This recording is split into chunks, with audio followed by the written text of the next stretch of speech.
Friends, let's now listen to Lourdes Batac as she shares her testimony. Good evening, everyone. So just want to double check if you can hear me. Yes, we can hear you. Yeah. Thank you. So I am Lourdes Batac, representing those who have lost boundaries between work and home.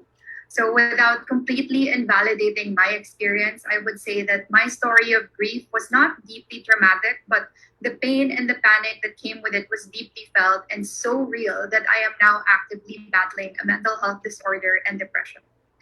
I was grieving the loss of my normal independent life. It sounds trivial and light, right? But I love my life away from my parents, though I love them so much and I know that they're watching. My old life was filled with team collaboration and socialization. The dinner and drinks, spontaneous workouts or team sports, outings around the world. These were my balancers to my high stress, high pressure job. Work was tough, but I had other things that made life not just bearable, but actually fun. So the creative industry was not spared from the threat of retrenchment or salary cuts. And I created this self imposed accountability towards winning new clients. In my head, it would be my fault if anyone loses their job, which of course was not true. I thought that all personal matters had to wait. Work came first. But even with the back to back overtime, back to back pitch wins, I still felt so insecure about the quality and quantity of work, aka, productivity that I was churning out. Bobo ako sa bahay na ito, is what I constantly told myself and my boss. I lost my sense of self when my environment was completely changed. I was back in my parents' house with dogs and construction in the background, working on a dining table where people actually ate on time, and far away from my chosen family, my friends and my colleagues.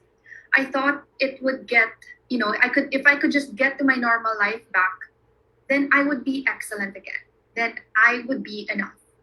I felt like such a hypocrite when I hated working from home, when I helped the company standardize it and even encourage my own teammates to embrace it. Yet here I was, struggling.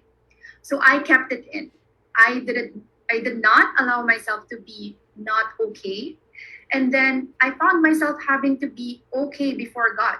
Bawal humingi ng tulong. Ang kapal ng mukha mo, Lourdes. People were literally dying. Who am I to ask for help? Idadasal mo pa yan, ikaw nga may trabaho.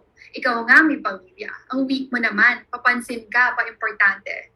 And these toxic and invalidating thoughts continued on until my body and my mind couldn't catch up anymore.